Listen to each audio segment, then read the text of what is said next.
Hey everyone, Bob Thibodeau here. Welcome to another episode of Ask Bob, where I answer your questions concerning podcasting. Now, we've been talking the past several episodes about what kind of podcast formats are the most popular. And, we've gone through the one-on-one and the solo commentary and the panel guests, panel format. Today, we're going to be talking about storytelling.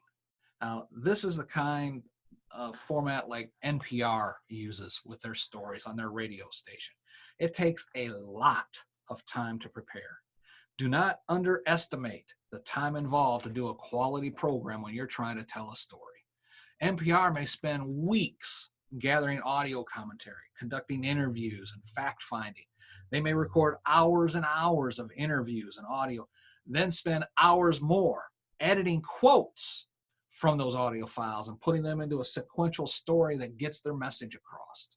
Unless you have the time, the ability, and the finances to put together a quality story that will hold your listeners' attention, this podcasting method you may find very hard to do. But if you can establish a routine that works for you, even if it's just an hour a day, you can develop a listener base over time that'll be loyal to you for years. Think about the Serial podcast series. Remember how popular that became?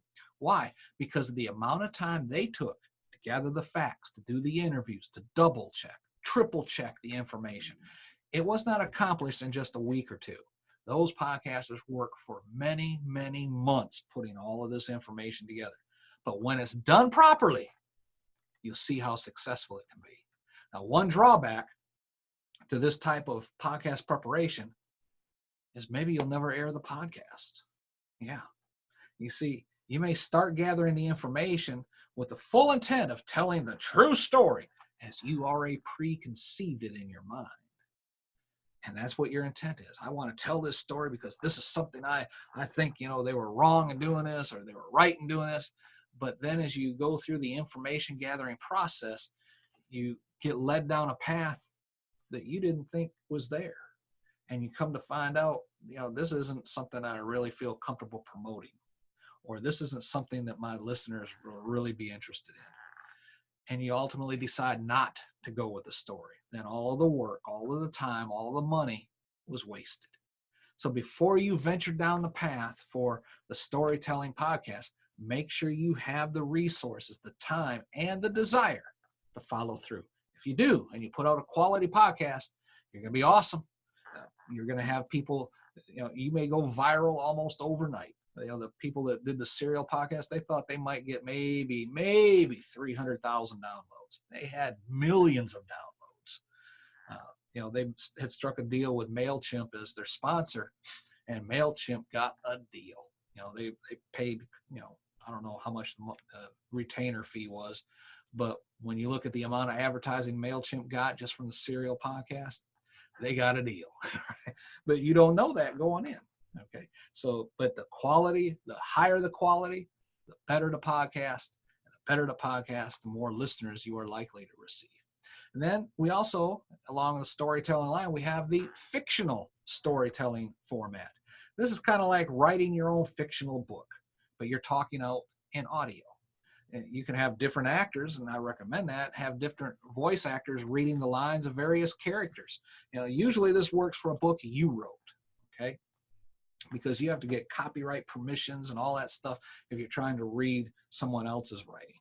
But if it's a book you wrote, a podcast could be a good way for you to promote this book. You can even offer it for sale through your podcast down in the show notes and mention it at the end of each episode. And if you're good at doing this sort of thing, you can find yourself with a lot of listeners and a lot of book sales. It's a great way to promote your book. It's an awesome way to generate interest in your book, even if it's not published yet. You could be talking about that and saying, if you would like to buy the hard copy of this book, click the link down in the show notes and I will put you on the notification list as soon as it is published. And matter of fact, we're having a special deal because it's going to retail for $27.95. You can get the pre-order price of $18.95 or whatever the case may be. And you'll generate some sales from that as well. And then there's the last type of the major formats, which is a hybrid podcast. What is a hybrid podcast? What does that mean? This is where you may do a combination of various formats depending on the message you're trying to communicate. You could do the solo program on some topics, bring a guest on from time to talk about a topic, and maybe even hold a panel discussion after you interview a couple of guests. You don't have to be stuck using the same mold over and over and over again. As a podcaster, you have the ability to develop your podcast any way you want to do it. Just remember, it's about your listeners, not you. You have to remember that throughout all of this. Whatever format you choose, just remember one thing. Do it well. That's the only way you're going to become successful. Quantity over quality will only doom you to failure. It'd be better to put out one podcast episode a month of high quality than 30 daily podcasts that nobody wants to listen to, right? If nobody's listening, all you're doing is wasting your time. So take your time, develop a quality format, a quality podcast, and limit the number of episodes you put out if you need to do in order to make sure it stays at a quality level. Now, over the course of these videos and articles, I want to answer any questions you may have concerning podcasting. And you can leave your questions in the comment section down below, but a better way to make sure I see them is to use our website, the contact form on our website to submit your question, podcast-training.com/contact, or just go to the website, podcast-training.com, click on the contact button up in the menu, and then fill out the form and send me your question. If your question is used on this podcast, I will give you credit for it, for bringing it to our attention. And you will receive a free download of my book, The Complete Guide to Podcasting. It's a $37 value, and you'll get it for free just for asking a question about podcasting. I mean, it doesn't get any better than that, but it has to be used on the Ask Bob program. And as one extra benefit, if you'll include your website or podcast information or product offer, I'll reference that down in the show notes below on the episode that your question is answered. Who knows? You may get some increased traffic to your website, your podcast, your product offer, just from asking a question about podcasting. And if I get the same question, from more than one person, the first person to ask gets the deal.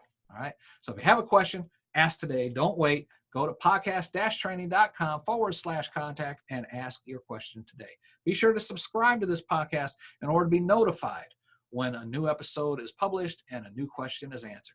Till next time, it's Bob Thibodeau reminding you, keep talking. You're awesome.